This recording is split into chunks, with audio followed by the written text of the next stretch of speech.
Anong bayan? Ah! Yung mga taong yun! Sila yung nag-alis ng damit mo nung nagkasakit ka. Sila ba? Kaya lang hindi mga card yung taong yun.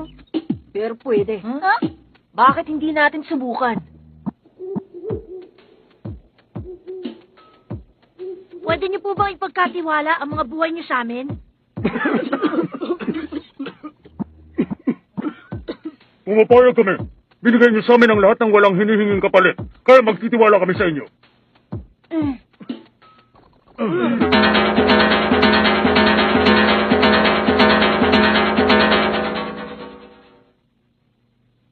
Gawin ko na. Sige.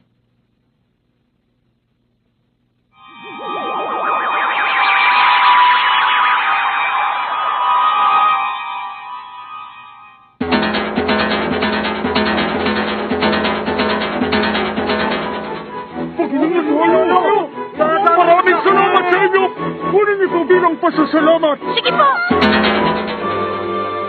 Alexandrite of Strange Talk! Nakuha na natin! Lahat-lahat, meron na tayong 55 reserved pocket cards ngayon. Yun nga lang, lahat halos sa rank A at B. May isang player na ginagamitan ngayon ng contact card at gusto kayo makausap. Talaga? Sino naman ang player na yun? Ako to, si Kazul. Si Kazul? Sino ka ba? Pag sinabi ko sa inyong ako ang nagnakaw ng Sword of Truth nyo sa Antukiba, makikilala nyo na ako. Ha? Ha? Yung taong yun! Teka lang, hindi ba siya rin yung nagsabi na kapag sumali ka sa game na to, ibig sabihin baliw ka? Mukhang marami-rami na rin pala kayong card na naiipon Sa totoo lang, nagulat ako. Lumaki na kayo, kaya halos hindi ko na kayo nakilala. Ano kailangan nyo? Magkita tayo ng personal. May sasabihin ako sa inyo. Tungkol saan? Makinig kayo. May mga player na malapit nang matapos ang game. Tatlo sila sa grupo, at ang pangalan ng leader nila ay Genthro. Si Genthro? Ang bomber! Kilala niyo siya? Mm. May nakausap na akong ilang grupo. Magkikita kami sa Rocky Region, 2 kilometro sa ilagang silangan ng Masadora. Kahit makikibalita lang kayo, mabuti na rin ang pumunta.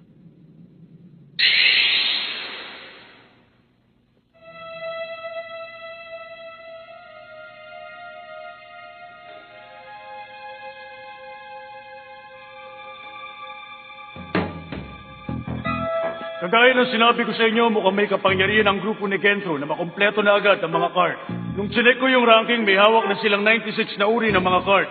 Kailangan gumawa tayo ng hakbang para mapigilan sila. Kung may 96 na sila, 4 na lang ang kulang.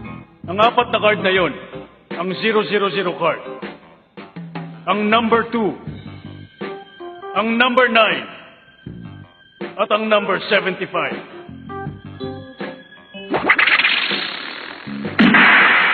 Sinasabing makukuha mo lang ang 000 card pagkatapos mong maipon ang iba pang 99 cards. Ibig sabihin ang kulang na lang talaga ng grupo ni Genthro. 3 cards. Kailangan may makakuha sa atin kahit isa sa mga 3 cards na yon para mapigilan natin sila. Sa ganung layunin, minumungkahi ko na magsama-sama tayo ng lakas.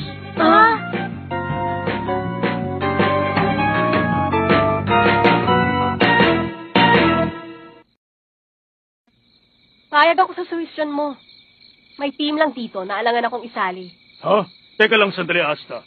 Nagawa ko mga hiningi mong kondisyon sa akin. Sabi mo, dapat may mahigit na 50 uri ng card ang darating ditong team. Lahat ng nandito may ganong bilang ng card. Pero sinabi ko rin, dapat nakakabuti sa bawat isa ang team na tatawagan at isasali mo. Pero yung mga batang yun, hindi ko lubos maisip kung ano kabutihan ang pwedeng ibigay sa atin. Alam mo ba, yung mga ganyang uri ng salita nakakasira sa anumang samahan. Alam namin kung anong kakayahan ng team ni Genthro. Ha? Saka isa pa, hawak na namin ang isang card na hanggang ngayon wala pa sa kanila. Ano, may angal pa kayo? Kung totoo ang sinabi mo. Sabihin mo na sa amin agad kung anong kakayahan nila. Kayo naman. Ha? Patunayan nyo kung talaga makabubuti sa amin ang pagsali nyo dito. May nakolekta na kaming 71 reserve pocket cards na iba't iba ang uri. Sigurado kung mas marami yun sa nakuha nyo. Para sa impormasyon tungkol sa kakayahan nila, bibigyan namin kayo ng isang rank A na card. Ngayon, may angal pa kayo? Oo, may angal ako.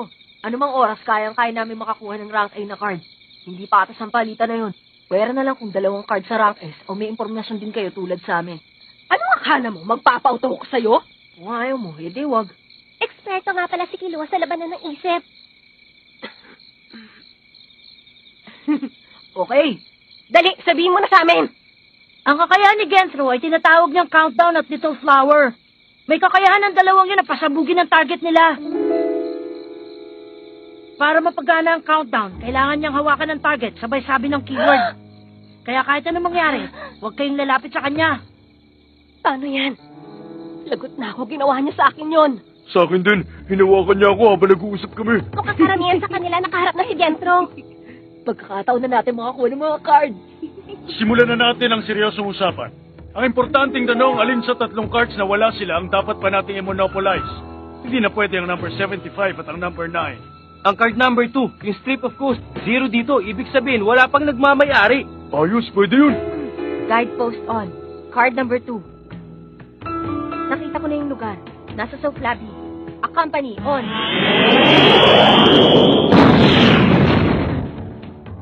Nandito na tayo. Ito pala ang bayan ng Suplabi. Malaki na ka rin ang bayan na to ah. Simulan na natin ang pagtatanong. Strip of Coast na card? Kung ako sa inyo, huwag niyo nang subukang hanapin ang card na yon. Siguradong buhay niyo magiging kapalit. Yung mga walang alam, nagtatagal ang buhay, kaya wala akong alam. Ang narinig ko lang tungkol doon, yung mga salitang ginagamit. Siguro kung mas marami pa ron na nalalaman mo tungkol sa number 2 card, hindi ka na pwede manatili sa mundong to.